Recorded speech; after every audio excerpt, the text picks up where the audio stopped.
กองประชุมการพัฒนาตลาดทุนอาเซียนถือเป็นกองประชุมระดับสูงของผู้คุ้มครองเวียกงานหลักทรัพย์ของ10ประเทศอาเซียนซึ่งประกอบมีบรูไนกัมพูชาอินโดนีเซีย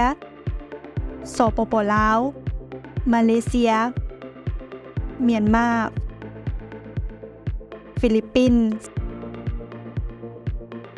สิงคโปร์ไทย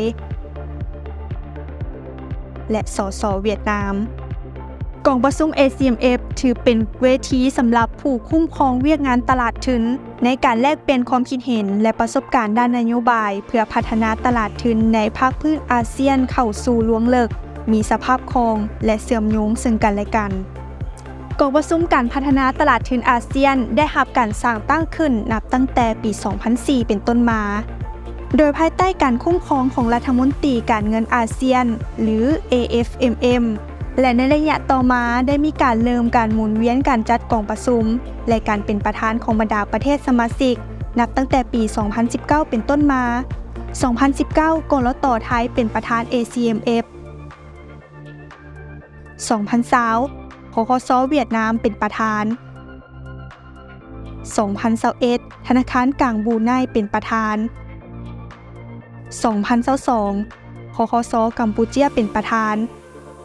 2023 คคส.อินโดนีเซียเป็นประธาน ACMF และมาฮอด 2024 สปป.ลาวได้รับเกียรติเป็นเจ้าภาพก็คือสำนักงานคณะกรรมการคุ้มครองหลักทรัพย์สคคส.โดยได้เริ่มรับผิดชอบและกะเกี่ยมกองประชุมนับตั้งแต่เดือนมังกร 2024 เป็นต้นมาซึ่งจะต้องเป็นเจ้าภาพกะเกี่ยมดำเนินกองประชุมขันหัวหน้าผู้คุ้มครองจำนวน2ครั้งและขันห้องหัวหน้าคุ้มครอง2ครั้งสัมมนา1ครั้งและงานเฉลิมฉลองครบรอบ20 ปี1ครั้ง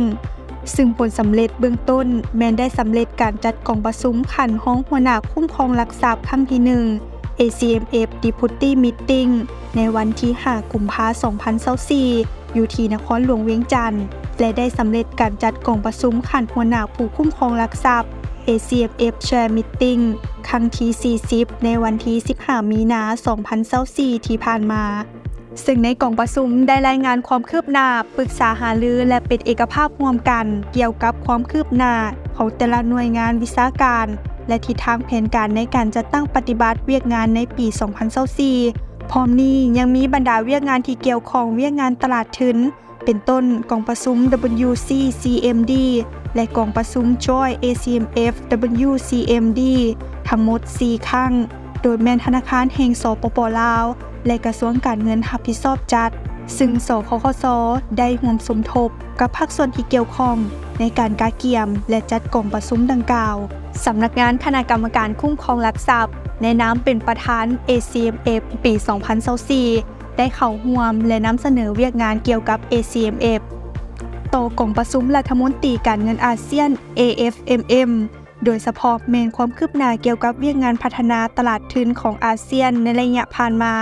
และแผนการจัดตั้งปฏิบัติในต่อหน้าโดยมีเนื้อในติดพันกับ 1. เวียกงานการเงินยืนยง 2. เวียกงานการเปิดเผยข้อมูลแบบยืนยง 3. การเชื่อมโยงกองทุนเพื่อการลงทุนอาเซียน 4. เวียกงานมาตรฐานการประเมินการคุ้มครองบริหาร 5. เวียกงานคุ้มครองทรัพย์สินดิจิทัล 6. เวียกงานการสร้างความเข้มแข็งให้แก่ตลาดทุนอาเซียนและเวียกบุริมสิทธิ์อื่นๆสำหรับปี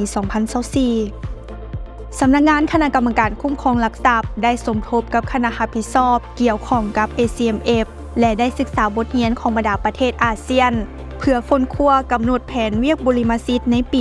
2024 ของสปป.ลาวที่ติดพันกับเวียกของ ACMF ซึ่งรวมมีหน้าเวียกที่สำคัญดังนี้ 1. เวียกหุ้นกู้สีเขียวโดยการออกคู่มือการจำหน่ายพันธบัตรสีเขียวสังคมและยืนยงของสปป.ลาวและสู่สนให้มีการออกจำหน่ายหุ้นกู้สีเขียวในสปป.ลาว 2. สร้างกระดานห้องเพื่อสุกยู่การเข้าถึงแรงทุนของวิสาหกิจขนาดน้อยและกลางในตลาดทุนลาวปัจจุบันได้สำเร็จการแต่งตั้งคณะเพื่อค้นคว้าการพัฒนาระบบซื้อขายกระดานห้องการซอกหาบริษัทเป้าหมายการค้นคว้านโยบายและการค้นคว้าสร้างและปรับปรุงนิติกรรม เพื่อรับรองเวียกงานกระดาษห้อง 3. การเงินยืนยงสมทบกับภาคส่วนเกี่ยวข้องเพื่อสร้างความเข้าใจและสู่สนสร้างหมวดกิจกรรมสีเขียวของสปป.ลาวในแขนงพลังงาน 4. จัดสัมมนาเกี่ยวกับเวียกงานการเงินยืนยง1 ครั้งเพื่อสร้างความรู้ความเข้าใจ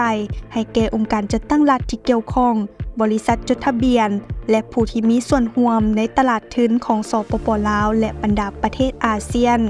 5. สำนักงานคณะกรรมการคุ้มครองหลักทรัพย์